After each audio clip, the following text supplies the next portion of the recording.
I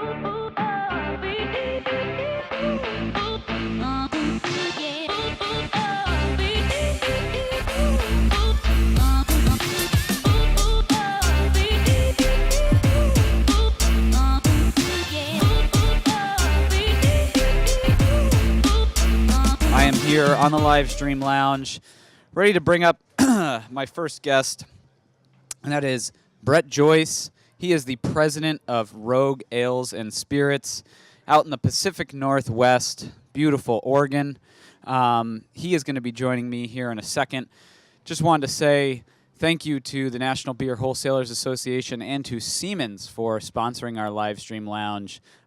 This is a wonderful opportunity for us to engage with some of our attendees that are here, like Brett, at the show today in Santa Monica. Come on, get in here. Brett is a good personal friend of mine. He ran the Boston Marathon this year. We had beers afterwards, and it's good to see you here in Santa Monica. It's good to see you, man. Yeah. So let's talk a little bit about Rogue and what the latest is for you guys. How's 2017 looking? What are some top performing brands, and how are things going? Yeah, things are going great. 2017 has been a really, really fun year, actually. I'd say maybe the biggest highlight, the biggest surprise for us was the success we've had in our cans. We launched cans this year and weren't quite sure how the market and how the fans would react to the cans. And happy to say the cans have been a huge success, kind of like 4 times the initial forecast. So big success in cans with a number of different products. So really pleased that we're able to bring new packages, new products to the market and see the fans react. The cans have been, just on fire this year for craft. You look at a company like Oscar Pelouse that really pioneered craft beer in a can, and to see how far it's come since then is really remarkable. Where do you see just sort of craft in that package going in the future? Yeah, I think the growth has to continue. I think the consumer now understands there's no product quality issue. In fact, some people think it's a better package for the product, and I think that can be debated. But certainly the days of tasting the aluminum or that perception, those are long gone. So I think the utility and the quality that's there. There's just so many places that you can take cans that you just can't, or people don't want to take bottles, that I see no reason why cans don't continue to grow as a big part of the craft category. What percentage are they of your overall business now? Yeah, I can't tell you that. It's confidential. Everything is always confidential with you. That's right. You got confidential meetings. You got confidential numbers. What can you tell us? Let's talk a little bit about, other than the can packages, maybe some specific brands that are performing quite well for you this year and what you're looking forward to in 2018. Yeah, we had some great success actually with Dead Guy, which is kind of our iconic flagship, and flagships are tough to get to a growth track these days, and we were really pleased that we did a new package design on it and kind of made the Dead Guy the prominent feature of the bottle, and we put it into a can also this year. So fun to see something that's been around for so long still find a place and still find growth, and to kind of reimagine a flagship was really a fun project we took on this year and back into 2016. And then I'd say our 2 other things, our farm family of products. We have a hop farm and a barley farm, and grow a number of different ingredients there beyond hops and barley, pumpkins, etc. And that family of products continues to become a big hit for us. And lastly, we launched a Dead Guy aged in Dead Guy whiskey barrels this year called Dead and Dead. So we also make spirits, and so to combine and connect our spirits to our beer in a fun new package and product with Dead and Dead was really fun this year. That sounds like a Fish cover band or something, or a Grateful Dead cover band. Are you sure you're not masquerading as one out there in the Pacific Northwest? Yeah, unintentional, if that's what it is. It's like Dead and Co. Headlining Brett Joyce. Got to ask you about spirits.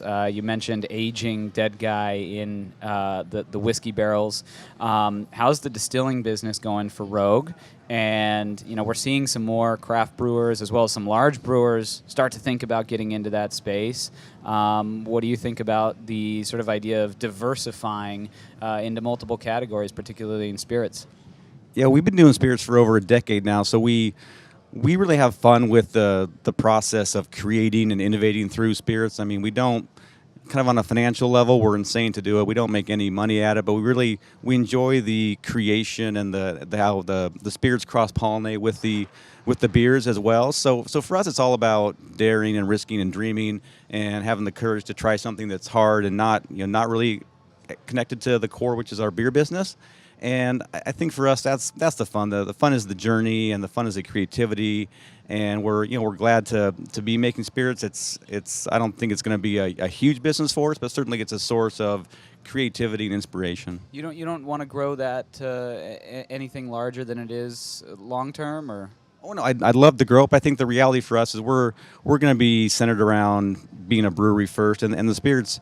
It's really hard to do two things at a really high level, at least for us. So I think the spirits really help the brand. The products are really outstanding, but in terms of making it like a viable, huge business like we have maybe with the beer side, I think that's probably not realistic for us, and Sure. I think that's totally fine. Where do you think you guys are going to finish up this year in terms of total production?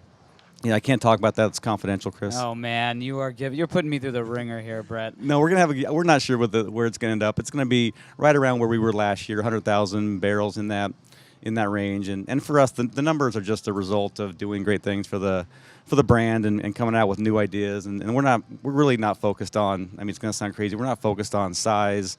We're just focused on getting better and honoring the spirit of the brand. And the brew pub business is still healthy for you guys? Yeah, that's a nice business for us. We've been in the brew pub business for a long time. We have 10 operations in Oregon, Washington, and one in California down in San Francisco. And so it's a fun business. It's a people intensive business. But the most important thing is that it's a chance for us to have people walk into our living rooms and hang out with us. And so the value of that for us is huge, and to get the chance to share all of our products, be it beer and soda and spirits. We even make some ciders. To get the chance to highlight and showcase the entire portfolio of Rogue with people each and every day across 10 places is such a huge value for us. Very well diversified business. You guys are doing great things, and hopefully sometime I get a chance to share a beer with you inside your own living room. Yeah, come on out. All right, man. All right, Thanks for Chris. joining me. Cheers.